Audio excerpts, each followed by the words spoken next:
and welcome to the Healthy Half Hour podcast. We are your hosts, Richard and Karen Inslee.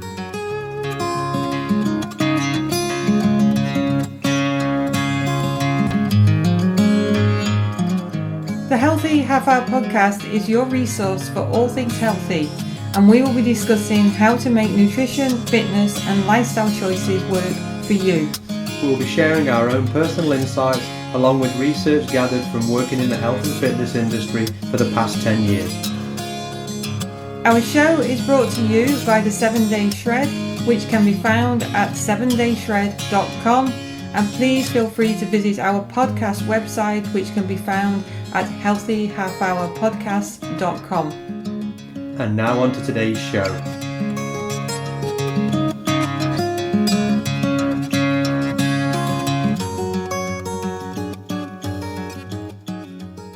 Hi everybody.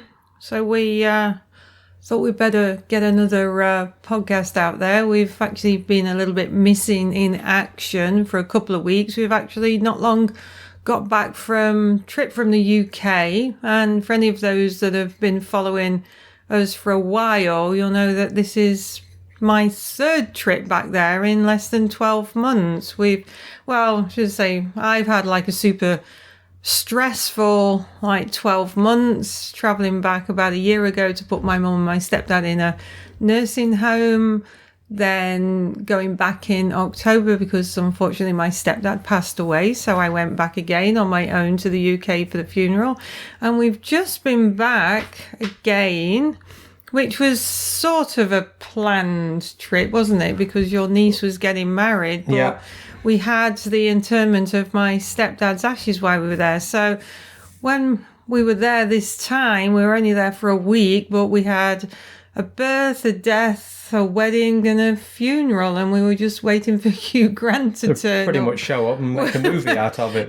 But, it's been a stressful year, and this last, we've been back a week, and we were in the UK for just a week, weren't we? Yeah. We landed Friday and took off Friday. Yeah. So, and it was a stressful time. I mean, people said oh, did you have a good vacation? And it's it wasn't actually a vacation in the sense of it. No, it was more of a visit than a vacation. Just a lot of things to do in a short space of time. Some banking things to do and clearing stuff up for your mum being in the home and visiting relatives and family and stuff. Again, all the visits were great and it's nice to see people, but again, there's a little bit of running round involved and you never seem to be in one spot for too long. Our fault again, probably, for going for a short period of time, but life is life, and sometimes it's difficult to take a sidestep out of the life you've got, because again, things are busy over here with one thing and another, and I think we did okay out of it, but I think if we hadn't got the stress of the health issues with my mom, and we spent half of a day waiting for a doctor to turn up at the nursing home. We spent half a day just going around banks and trying to organise stuff for, the estate and everything. And it was, if we were just going back for the wedding, then we probably would have had a less stressful a little more time. Leisure time for sure. But it just didn't was what it was. And so we kind of, my stress levels this last 12 months have been high with dealing with all the stuff that's been going over there with the health of my mom, my stepdad, and then obviously his, unexpected death. And so this week being the week in the UK being pretty stressful, so it seemed quite apt that today's podcast is we're going to do it on stress resilience. So again, everybody has stress, and as we've said before on previous podcasts, from a health perspective, really, stress and inflammation are kind of the two big ones that kind of lead to a lot of other problems, a lot of other health issues. So again, if you can kind of get those two, you're not going to eliminate them, but if you can kind of get them under control a little bit and just try and get on top of things a little bit and don't let things get on top of you, and then again, it leads to better health outcomes in the long term. And that's really what, again, the podcast's about, is sort of not letting things sort of get on top of you, and you're not going to live in a padded room and in a bubble and, not be affected by stress. So, being stress resilient, I mean, it's not like we're going to want to turn you into a robot, so you just kind of blow everything off and nothing's going to hurt you and everything's just going to bounce off you and you're going to stand there like Sheldon Cooper, emotionless and whatever else in Out of Big Bang Theory. And again, that's not kind of what we're going to talk about, but everybody still has that distress and everybody still has issues to get over. And like we've said before with stress, in the short term, these things are okay. And I mean, to be stress resilient in that short term is something most of us are pretty good at because it kind of brush things off a little bit. But sometimes it's those long-term chronic stressors, and they're the ones that can have like a really negative effect on your health. So being resilient is actually a learned skill. It's like anything in life. I mean, we don't just drop into these things. More often than not, you've actually got to learn maybe techniques that suit you. And again, everybody's different, and look for things that work for you. And this obviously will take some work. Obviously, it involves some change. And you've got to kind of maybe look at patterns, behaviors, and actions that you're doing that can kind of help you be more stress resilient to the stresses you have.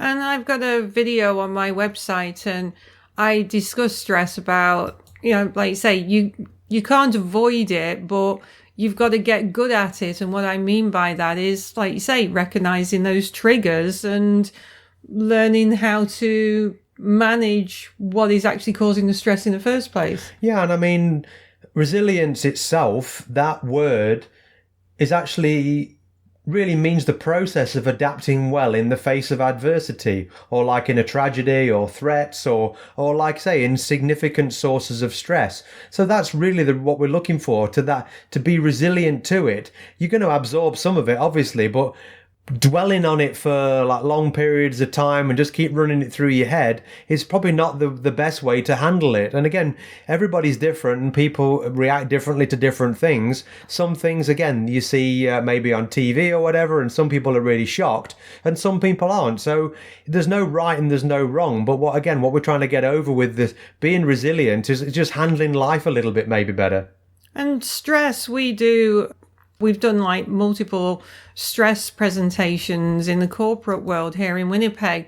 And if you look at what stress actually is, like stress is any real or imagined threat and the body's response to it. So what we mean by that is like a real like stressor would be like what? Somebody coming at you to attack you. Or a death in the family or something like that. It's those short-term stresses, yeah. Well, any imagined stress is walking down a dark alley and imagining that somebody's going to jump out on you and attack you. So whether it's a real stress or an imagined stress, then the physiological effects on the body are exactly the same, because, you imagine a stress, your body's still going to respond in the same way. And we're the only animals that do that. Animals are. We're the only animals on the planet that can imagine stress, I think. Well, they've not found another one that does it yet. No, like your dog and your cat just kind of amble through life like, eh. Yeah. But it's just because we can see in the future and we can imagine things. Yeah. And our imagination, I mean, yeah, you can really put yourself in quite a predicament just with your mind. And even though nothing's going to happen, and I mean, that's one of the kind of the things with... A lot of people do imagine like stress and things that can happen, and it causes so many problems. So, I mean, going from that, I mean, anxiety really is that process of you're thinking ahead into the future about what can happen, and people get anxious, even though those things have not happened, even though those things probably never will happen. And again, one of the causes of anxiety is this stress, this imagined stress that probably is never going to happen to you, but people, again, just get really, really caught up into it. So some of the factors with resilience, again, is basically when you're trying to be resilient to something, you've got to, like, say, make action plans and kind of change your behaviors. So one of the things, again, is skills in communication and problem solving. If you've got an issue with somebody at work, sitting dwelling over it really probably isn't the way to do it. Maybe think of a way, again, start a conversation about it and see if you can resolve it that way. And I mean, that can take a huge stress off your plate. Well, sometimes, like, even... that is challenging in itself, like to actually, if you've got a problem with your boss, it can be a stress to even like think how you're going to do it, because it's the one thing you actually don't want to do. Well, exactly. And again, that just depends on your boss or whoever it is. And again, the situation. And I mean, there may be somebody else in the supervisor or somebody else that you might be able to go to that can, again, talk to your boss, or maybe the HR department or something, your union rep if you're in a union. And again, get those people to kind of, either you can bounce it off them first, or, get them maybe to broach the subject if you're having real problems. You've got to kind of, again, make realistic plans when it comes to stress resilience. You've got to kind of look at things and take steps to carry them out. And again, you really need to have a plan in your head of how you're going to deal with this stress. And like we've said, these stresses more often than not are chronic stresses, and stresses that have been lasting for a long time. I mean, if you're driving down the highway and somebody pulls out in your car, I mean, you can't really plan for that. I mean, that's just a stress in itself. We've spoke about that on previous podcasts, about the breathing techniques and everything. And again, not reacting negatively to that, and that will help with that short term. But again, we're really just trying to steer and stay into the long term with this. One of the things, again, with the long term one is like with the short one, is just kind of measured response to something. So flying off the handle, if that's how you are, maybe, again, you maybe need to take a step back and see how you can manage those feelings and manage those impulses a little better. Because, again, they're going to have a negative effect on you. And also, if you are in a stressful situation, maybe that person you're with or the people you're with and you're flying off the handle, it's obviously, it may just take things right out of perspective, and you're then having to try and backpedal on that. And people kind of give you a little bit of a wide berth, and maybe, again, just a little bit of planning and just taking a step back. And one of the things that you need to look at when it comes to dealing with stress is like, what kind of events have been the most stressful to you? What causes the most stress in your life? And kind of taking a bit of a step back, or just taking like some time out and thinking, well, these events are the most stressful to me. How have I handled it in the past? And sitting down and thinking like, well, could I handle it differently? Could I handle it better?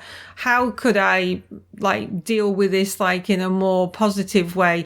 I mean, it could be asking for help, support, or it, like I say, it could just be that time out, and especially if it's the same things that seem to stress you out all the time and you're reacting exactly the same way. So look at the events in your life. Is it the same thing that's causing you a lot of stress? And what have you done to like respond or react to it? And was it useful? Was it harmful? Yeah, and learn from what you've done in the past. Again, there's no right and there's no wrong, really. I mean, people do things, oh, I did it all wrong. Well, not really. All you did was you did it that way, and you've learned that don't do it that way again. Just take it as a learning experience and plan something else. Like we said earlier on, planning and execution of kind of your actions is really going to help. And having goals always helps. I know we've said on podcasts, just like even just with like nutrition and exercise, but just make yourself some goals with certain things in your life that are making you stressful.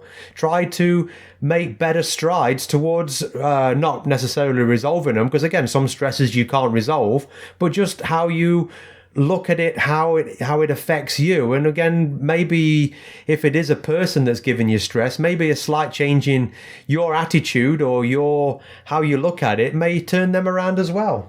And if you've had stress in the past, and we tend to, if we've got stressful situations, some of us clam up, some of us like don't talk about it, some of us talk too much, and you might reach out to the same person all the time. But is that actually the right person? You keep reaching out for support from somebody, but are they actually the right person? Are they helping? Yeah, exactly. Because, you might be in a stressful situation. You might think that you've got, good support mechanisms, but you might say to somebody, oh, I need some help. This is stressing me out. I've got these struggles. But has this person actually come up with anything constructive, or are you finding that reaching out to them is actually useful to you? So, and have a really good think about it, because if it hasn't been constructive. Well, I was about to say, is their advice constructive? Are they giving you the wrong advice? And I mean, maybe you should choose a different sounding board. Maybe somebody who's had similar experience to you. Maybe someone who's been through the same thing as you. And again, a lot of people have been through like close family bereavements. And if that's something that's stressing you out, maybe talking to somebody, maybe talking to your local pastor or someone like that again can help. Or just someone maybe have a slightly different perspective. One of the big things, again, like with change and like we've said with diet and exercise changes, is people kind of look at the big picture all the time, which again is not a bad thing, but sometimes looking at the big picture, you don't know where to start, and B, you think it's so overwhelming that you don't start at all because you really don't know how you're going to do the whole thing, because that's kind of where you're looking at it from. So small pieces, take small bites, small chunks. It's like a university student starting at the start of their PhD, and if you actually at the end of it, or got all the work they got to do in the years they've got to be at university and stacked it up in front of them, they'd probably run a mile and say, I'm not going to do that. So what universities do is they split everything down into modules, split it down into certain papers, and then it's bite-sized chunks, and then you just keep taking one little bit at a time, move on to the next step. Keep your eye on the bigger picture, obviously. But again, one step at a time, and that'll just really help manage things more. And again, looking at the bigger picture, guess what? It's another stress. So you're helping yourself de-stress by taking one small thing at a time. And again, circling back to what I was just saying earlier on about goals. We've said before, stay flexible. If you're doing a weight loss goal, and again, it's the same thing. All of a sudden you get a cold, you get something happen, you go on vacation, you get a stressful situation, you just don't go to the gym for a couple of weeks. Dealing with this can be the same thing. So don't give yourself, I'm going to do this goal by the end of the month, because when you get to the end of the month, you might not be there. And that defeatist's kind of attitude might come on you. Well, I haven't made it now. I'm not going to make it at all. So forget it. So a little bit of flexibility. Not so flexible that you just kind of keep putting it off and just procrastinate about the thing forever. There's got to be some kind of adherence to the plan. But I mean, if things do go awry, just be prepared to take that into consideration. And again, you're probably thinking now, this is just like almost paralleling a lot of other things that we've talked about. Again, whether it's diet, exercise, and it really is. So, I mean, stress resilience and just kind of doing something is exactly the same as losing weight. Have a plan, take your time, take one bit at a time, be flexible about the whole thing, and enjoy the journey while you're on it, because you're going to get to that point towards the goal. But as with everything, like we've said before, with the weight loss journey, there really isn't an end goal. It's something you've got to kind of keep picking at for the rest of your days. And like talking about goals, this is actually isn't something that I came up with, and I can't remember where I read it, but for those of you who are familiar with the SMART acronym, so when it comes to goal, the SMART acronym is specific, measurable, attainable, realistic, and timed. But I was reading this literature not long ago, and it fits into the stress thing like pretty good, because instead of using the M as measurable, this article actually said like specific and then meaningful. So when it comes to goals, like it's actually got to be meaningful and have like meaning to you. So when it comes to stress resilience, like how you deal with like stress in your life, like look at what it actually means to you, and that will also help you to maybe manage those like stress resilience like tactics a little bit better. And if it actually has some meaning in your life and you can actually put some meaning to it, then you might find that you actually deal with the stress in a more constructive, productive way. Yeah, and one of the big things with like Karen says in that, just picking off that, is just take time for yourself. Whether it is going for a walk, whether it is doing some meditation, whether it is doing a yoga practice, just again, time for yourself, time with a loved one. Again, just a little bit of downtime too can just help settle your mind. And sometimes, again, you can clarify things just by thinking about them when you're not in that stressful situation, and again come up with that plan. So time for yourself is a huge thing, and like we were just saying with us going to the UK, really, I mean, there was no real time for, aside from sitting in Toronto airport for 7 hours at either end because we had long layovers, when we pretty much had a bit of time for ourselves. And that was pretty stressful in itself. And what did you say? You talked to me, I'm quite a nice person. Yeah, actually. I said to somebody the other day, it's like, yeah, we actually got to talk to each other for a considerable amount of time. And like, yeah, you know, quite a nice person. And and I mean, flying is a stress, or like Karen says, a stress unto itself. And going through security and sitting around waiting and trying to make your gate, and will the flight be on time? Especially when, like with us, when we connect, because we have to fly from Winnipeg to Toronto and then Toronto out to the UK, and it's always, will the flight leave Winnipeg on time? Will it land on time? Blah blah blah. And there's always just a stressful situation in itself, and sitting around in airports and everything. And sometimes, again, it just can get on top of people, and hopefully we didn't let it get on top of us. But we're back in the swing of things now, so hopefully we'll... well, we hope anyway. I mean, hopefully we haven't got to fly back to England anytime soon. Yeah. So we'll get back on track with the podcast. So if you have any suggestions, something that's on your mind, questions at healthyhalfhourpodcast.com, and we'll see you next time. That's all we have time for right now, but we do hope that you join us for our next show. And if you want to contribute to an upcoming show by suggesting a topic that you would like us to discuss in more detail, then hop over to our website, healthyhalfhourpodcast.com, subscribe to our podcast and submit your suggestions. The Healthy Half Hour Podcast was brought to you by the 7 Day Shred, and don't forget to share our details with your friends and review our show. Until next time, thanks for listening.